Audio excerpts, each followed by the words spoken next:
Hello, hello, hello, and welcome to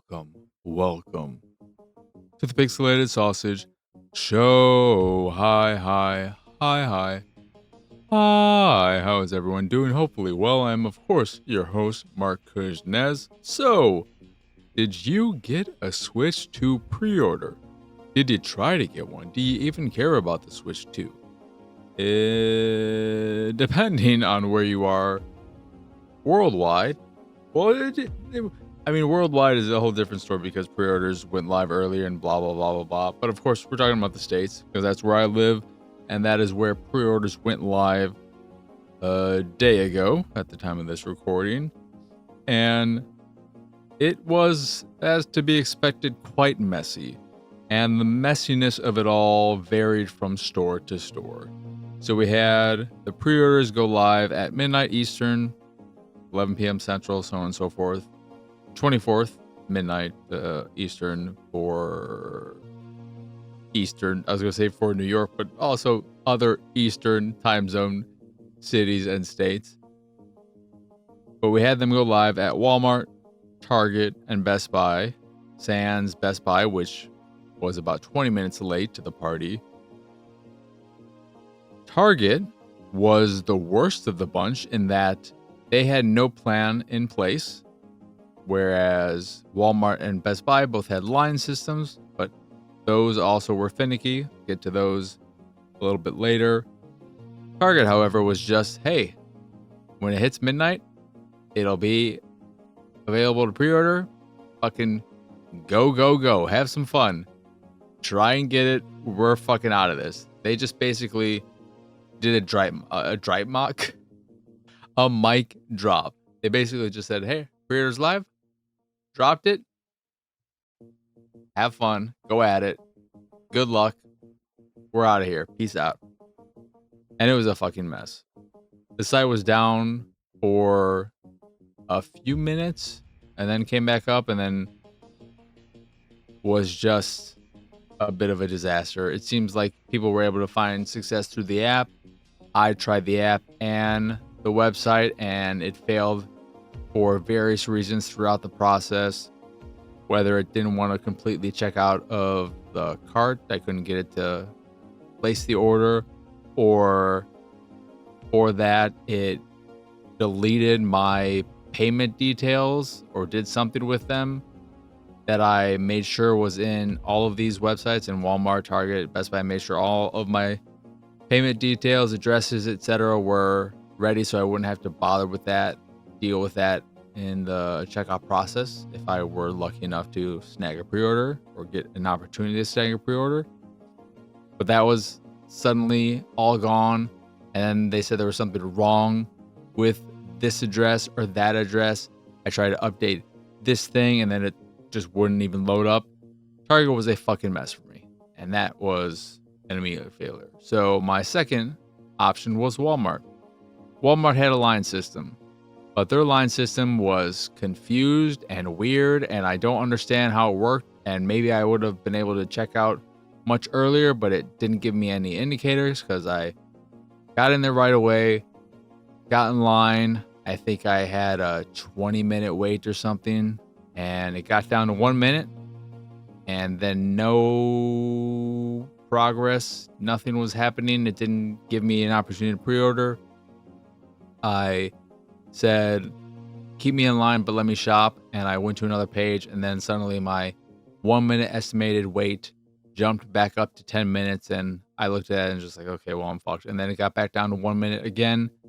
And I was like, well, what are we doing here? And I think navigated to the Switch 2 actual page. And that's when it said, okay, yeah, go ahead and try and pre-order this.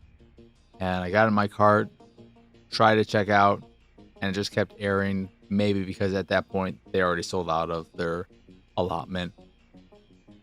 And then that left me with Best Buy, which I went to when they finally put the pre-order option up, got in line, and over the course of maybe 20 or so minutes, it just refreshed itself and kicked me out of line and made me get in line.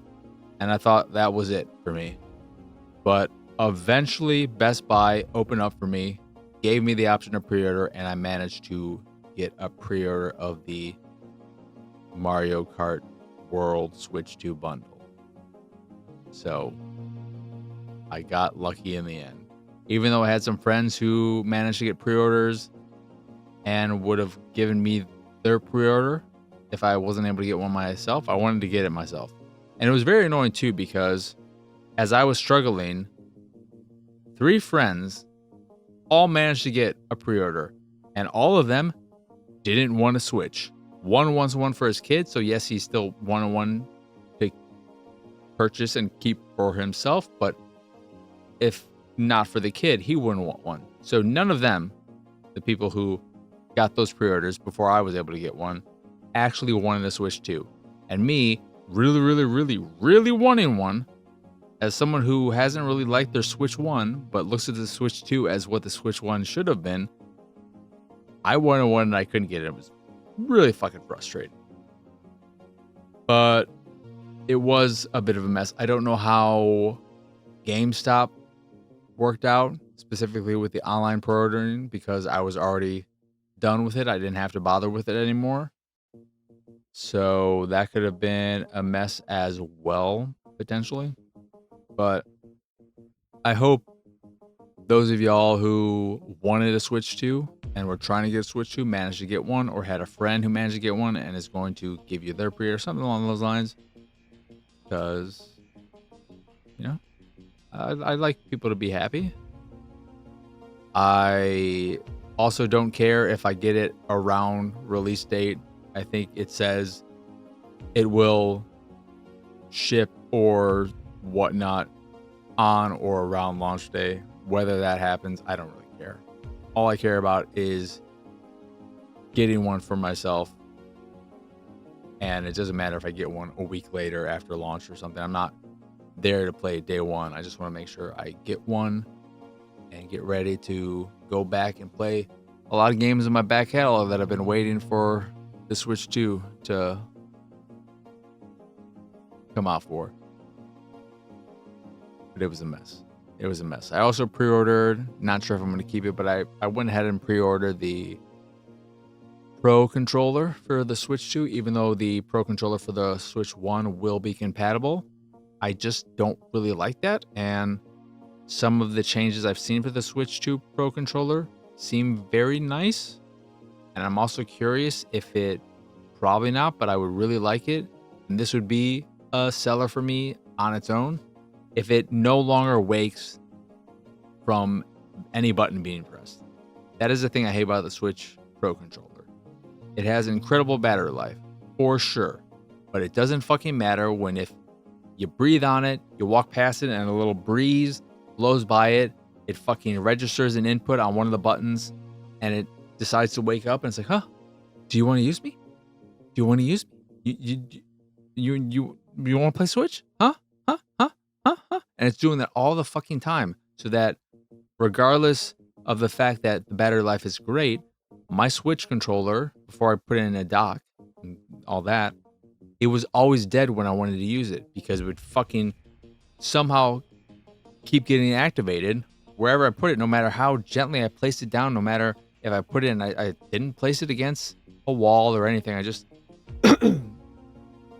put it somewhere quiet by itself, put a curtain in front of it to try and prevent air from blowing on it, and still somehow, I don't know, ants are crawling all over it, bugs are crawling over it, fucking pushing buttons in. It was the most sensitive controller to registering inputs, and it woke up at any and all inputs. It was fucking stupidest design. Just give it a button.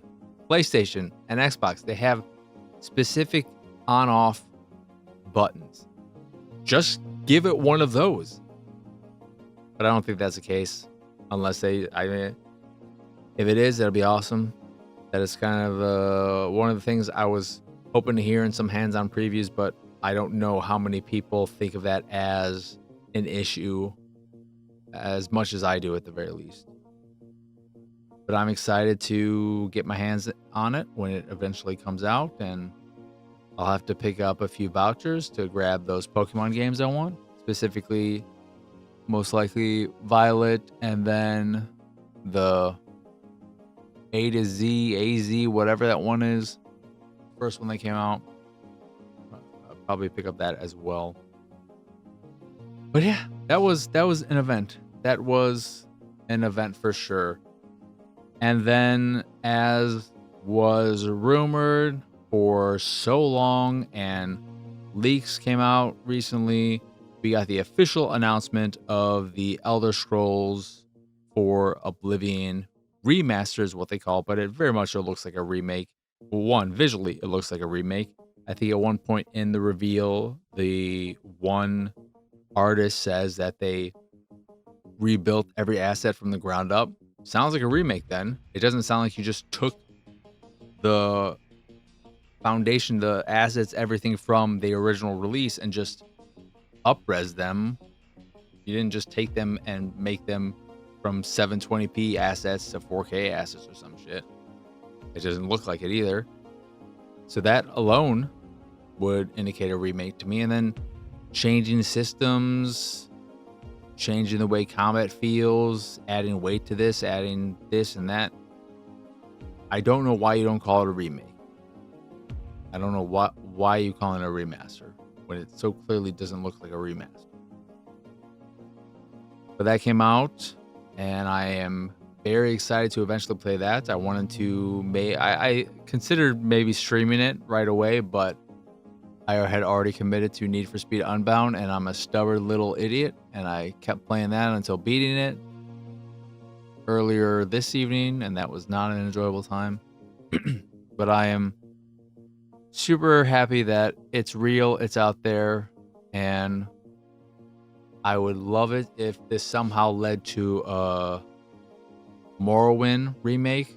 I know the more likely next remake will be Fallout 3, but as someone who got into the Elder Scrolls and fell in love with Bethesda as a studio because of Morrowind, and someone who thinks Morrowind is a better game than Oblivion, I think it is much more deserving of the remake pedigree or treatment.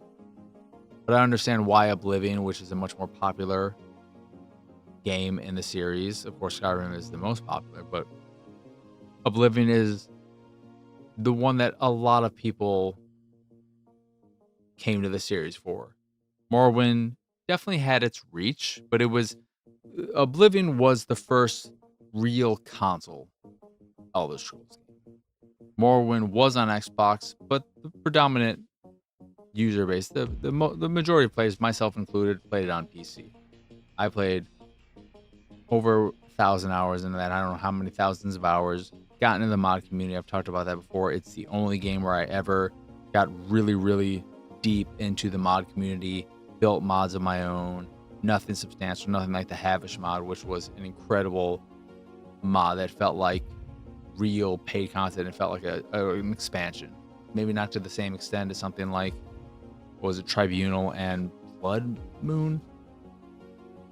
But significant nonetheless, giving you this new island with new quests, a banking system, which I always talk about because I love any game that allows me to take money. If there's a currency in the game, if it gives me the opportunity to take currency and earn interest on it, I'm like, fuck it, yeah, I can make money for doing nothing but just hanging out. And I come back and I'm like, oh my god, I made money, I didn't do anything. I love that. I love that. I like being able to do that, at least in a fictional world. But if somehow we could get a Morrowind remake at some point, I would die of happiness. I want that, and then I want Night Dive to do what they did with System Shock and do it for Deus Ex. But that was exciting news. I know some people were upset that they released it only a few days before Expedition 33, but hopefully they don't cannibalize each other. They are very different types of experiences, so that shouldn't be the case. And from what I've heard, Expedition 33 isn't that long. Maybe in the 25 to 30 hour range, which is a decent chunk of change, of course, but in terms of grand RPGs where you have stuff like Persona lasting 100 plus hours, or more recently Metaphor, ReFantazio, etc., or a Final Fantasy, it definitely feels much more manageable. And with that, a good Game Pass game. But I'm happy to see that it's been critically well received, and I hope that it is commercially, it does well commercially, so that we can get more from them. Having not played it myself, maybe I won't like it, and I'll say no, I don't want any more of this. But I liked what I saw, I liked what I've seen of it, and I'm excited to eventually get around to it.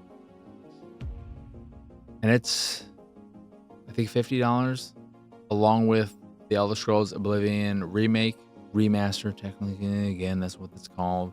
They're both $50, so just if you're keeping count, that means Mario Kart World is $30 better than Expedition 33 and Elder Scrolls Oblivion Remastered Edition. I'm not saying it isn't, but I'm kind of saying it isn't. Yeah.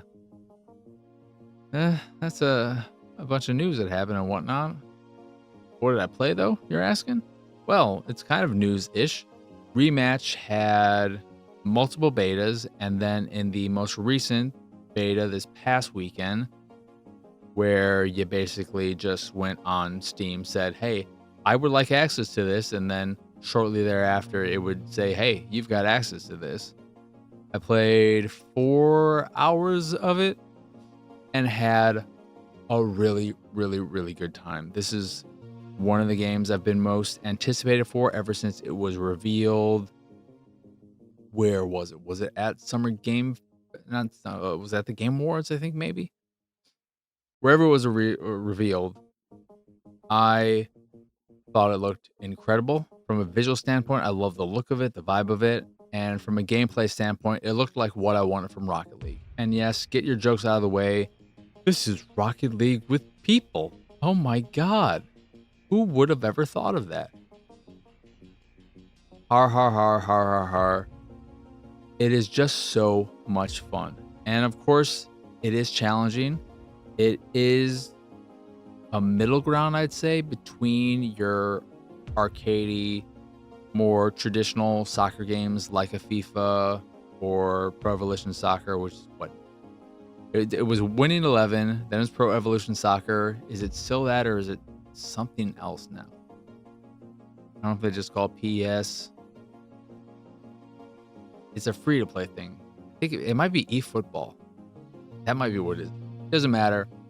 But Rematch feels like an in-between those games and Rocket League in terms of its complexity. Where it is greatly helped by, in comparison to Rocket League, I say, is that these are people. So the thing that really fucks me up with Rocket League is your momentum and the fact that you are driving cars and trying to drive around this arena in a car and move around accurately while braking and turning, all that. It just is something that never clicked with me. Admittedly, I never gave it much of a chance. I probably in my entire life have played Rocket League for 6 hours or so, and I'm sure if I really devoted myself, if I spent the time to try and learn it, I could get better. I don't know if I would ever get good, quote unquote, get good. But what I played of it never incentivized me to want to get good at it. It just wasn't my vibe. I am impressed by the game. I think it looks like a lot of fun. I think the general design of it is great. It just never felt right to me. And Rematch is what I've been looking for. It somewhat reminds me visually of those, but much more, not much more stylized, but just, I really like the look of it, but it reminds me of those Midway PS2 extreme sports. Well, not extreme sports, but those extreme versions of sports games. So MLB Slugfest, NHL Hits, Red Card, NFL Blitz, and you can even throw in EA stuff like NBA Street and NFL Street. But it has that vibe to it. Though it is one of those games, because it is in that middle ground of being more arcadey, casual friendly, and something complex like Rocket League, where I do think it is easy to jump into and have a good time.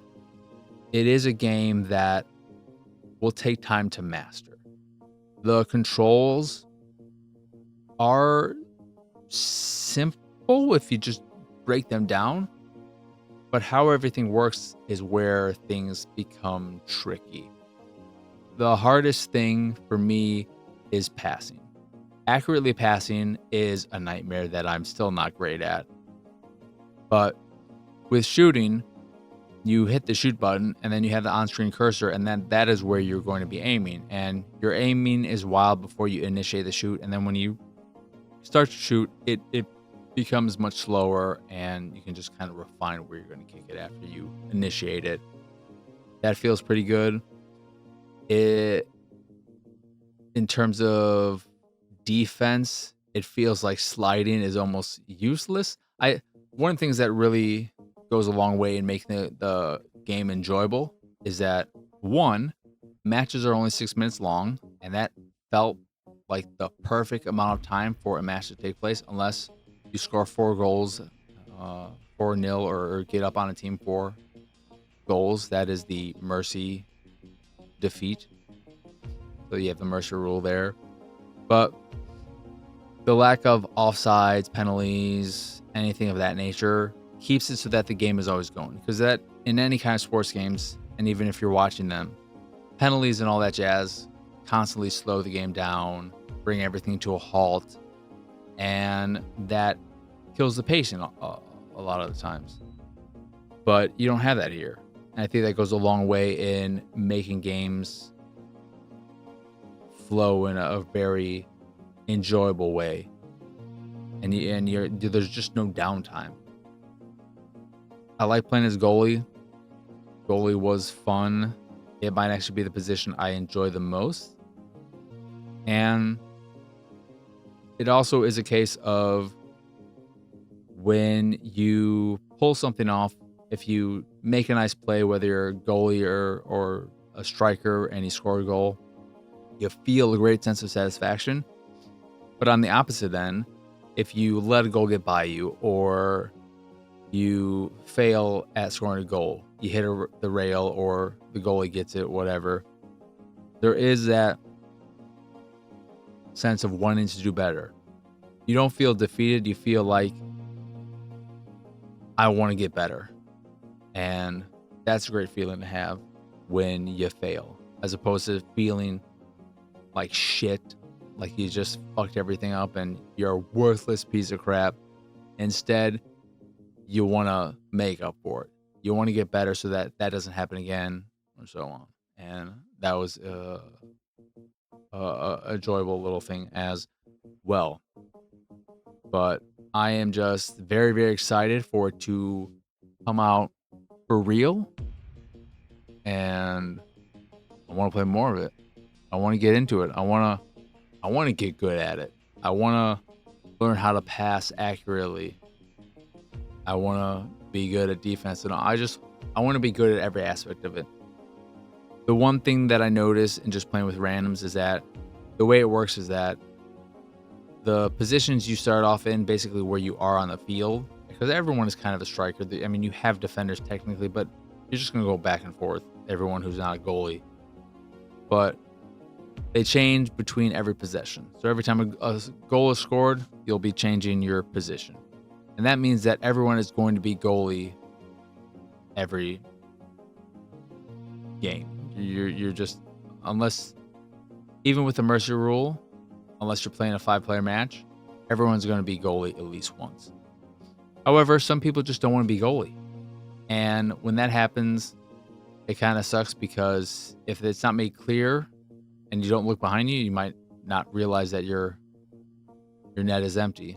And it's an easy way for a player to score a goal on you. Or in my case, I scored a goal at one point because the other team's goalie just didn't want to be goalie, and it was just an empty net, easy shot, easy victory from the the midpoint.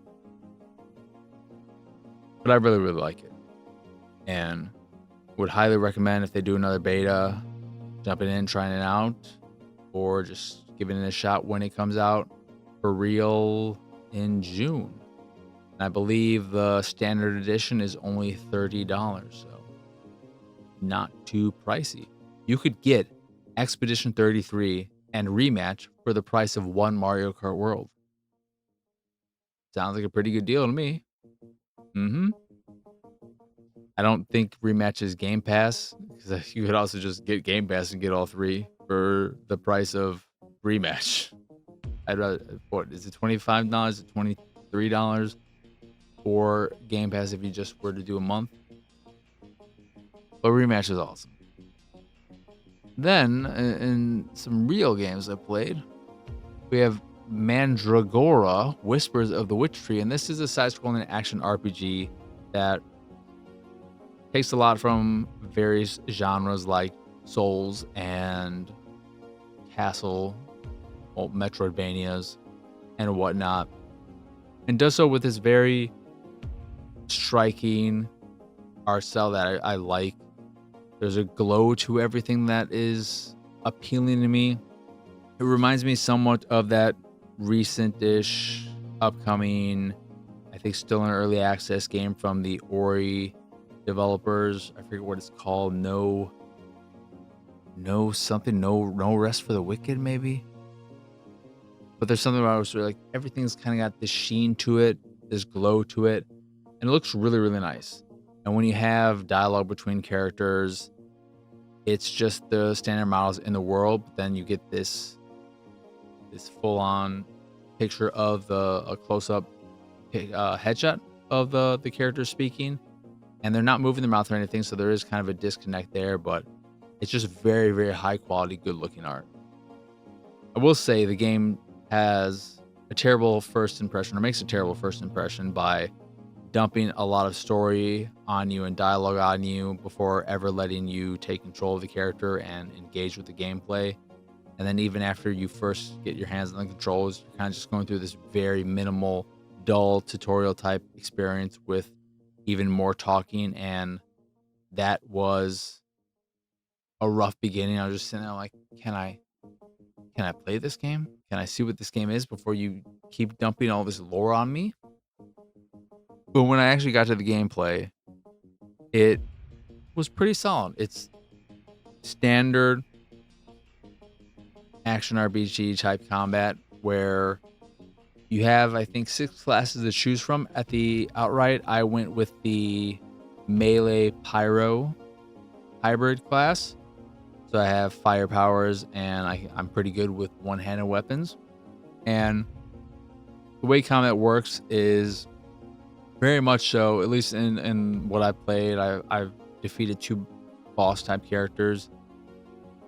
It's a lot of attacking, learning enemies and their attack signals, their attack patterns, and then dodge rolling past them when they're going to attack, getting behind them. Some characters will use shields, so you have to use the roll to get behind them and attack them where they're vulnerable. And I find that gameplay loop very satisfying. I'm a sucker for attack, dodge, attack. I'm way more of a dodger than a parrier, and that's how it works here. You do have your magic system, which I'm not sure if every character has a magic system, but with that doesn't replenish automatically, and you have heal potions and magic potions to refill yourself, and you'll have a lot of these little like fountain things that you interact with, and those will be your checkpoints, your spawn points if you were to die. And you go there, you replenish all your items. Enemies will respawn, of course, like they do in Souls games. And there you can level up, mess with your talent tree. And I don't think you could do any crafting there. Then you can also fast travel between each of those that you've found and unlocked, which is a nice feature as well. But in what I played, it feels good. The game feels good to play. Combat feels good. There's a nice weight to it. The dodge mechanic works as I would like it, so that you can dodge past an enemy and that doesn't take damage. You don't dodge into them. You don't interact with them when they dodge. You are invulnerable. It's seemingly when you're dodging, so I like all of that. And there's a nice chunky, weighty feel to the combat and to the impact of your weapon on enemies. It feels good. It looks great. The story, again, because of the way they started off with just this big dump right at the beginning, I'm not quite invested in that, but I like everything else about the game. And I guess there was a save bug initially, but I believe that's been resolved. And it's supposedly a meaty game. I think they say 40-ish hours in the description, so there's a lot there. And it's something that I might return to in the nearest future for something like Attack the Backlog, because I did have quite a bit of fun with what I've played of it, and I would like to play more. That's a lot, and there's just so much out there. That is, again, Mandragora Whispers of the Witch Tree, and that's Mandragora,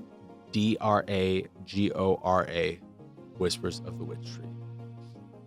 Secrets in the Green is a visual novel that is about a young lady in Victoria era England who is dealing with mental illness.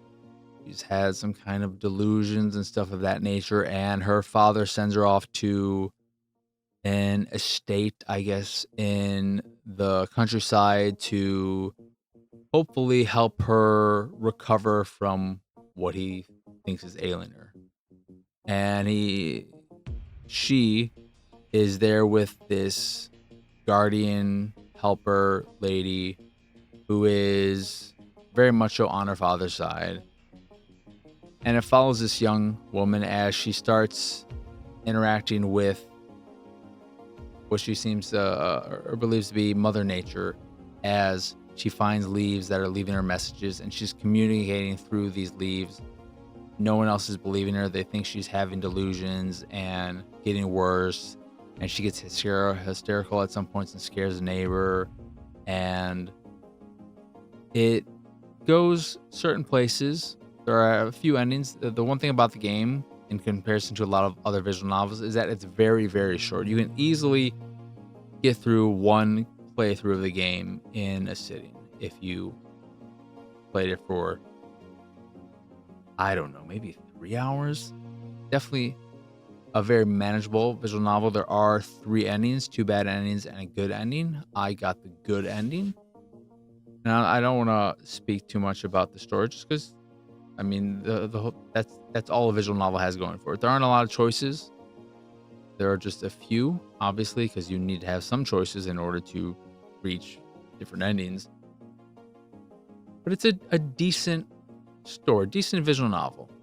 I liked it more than a lot of the ones I've played recently because of its brevity and because of its lack of being romantically focused.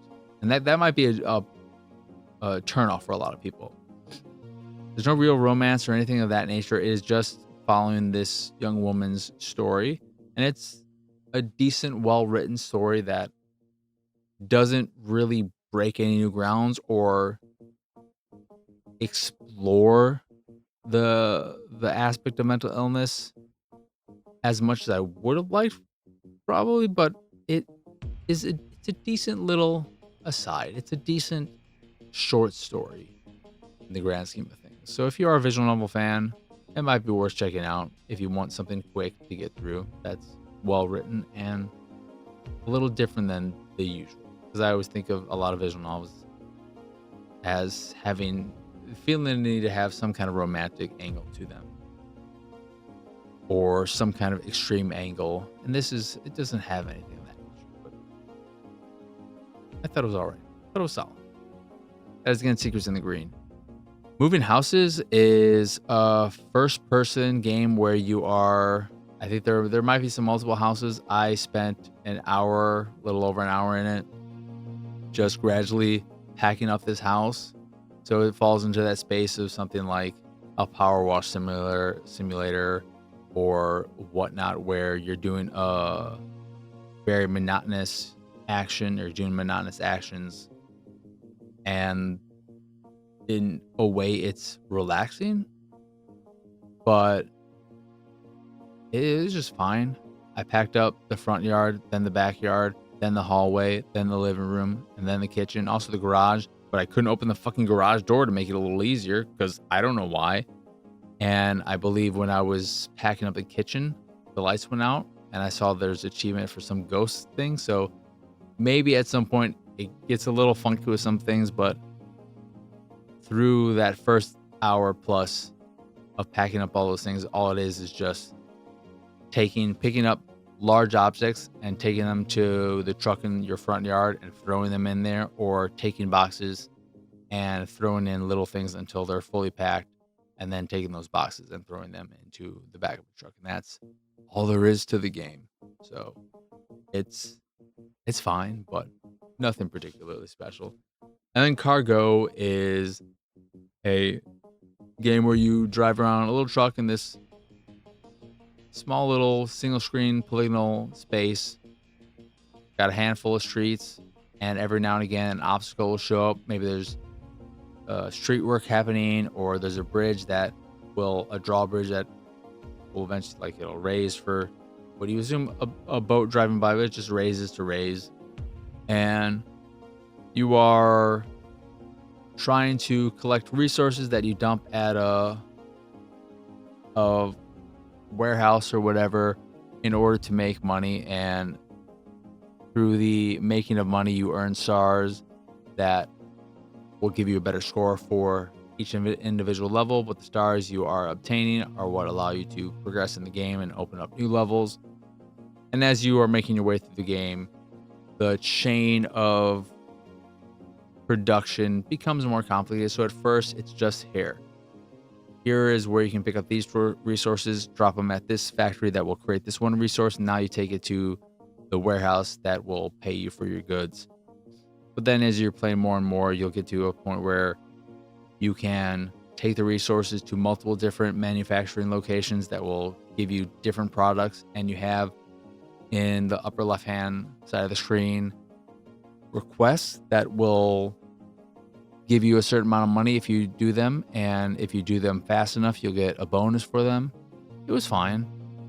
It did what it set out to do. You have a time limit for each level, as you would expect, otherwise you could restart everything without any worry. Plays well enough. It controls somewhat, and it has that isometric perspective, kind of like a Micro Machines game. So I like the look of it, and it was fun enough. Very, very simple, but it's fine. Fine. I don't think I'm curious if there's multiplayer, because I think multiplayer would be kind of nice doing it, because it does have a bit of that feel of something like a Moving Out or Overcooked or stuff like that, but just much more simplified with less things getting in your way outside of the occasional road work and whatnot. But I had an alright time with it. That is again Cargo. That is, though, the last thing I played, so that will do it for this here episode of the Pixelated Sausage Show. Once again, I am Marcus Nez. Y'all can find me pretty much everywhere at PX Sausage. If you enjoy this here show or any of the stuff I do and what have you, you can support me and my nonsense over at patreon.com/PXS. There you can get access to a monthly Q&A, occasional watch party, a private Discord channel, along with some fancy Discord roles, and the random drop on the Patreon here or there depending on your tier. Or you can just support me if that is your fancy. That is again patreon.com/PXS. In addition to the Patreon, you can find links to the site, the YouTube, the Discord, and so much more over at pxsausage.com. That is the letter P, the letter X, sausage.com. That is it. That is all. As always, thank you for watching or listening. I hope you enjoyed this here episode, and I hope you have a wonderful, wonderful rest of your day. But for now, adios. Arrivederci. Bye bye.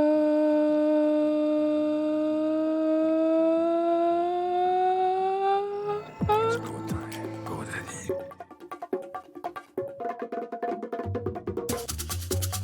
It's go time.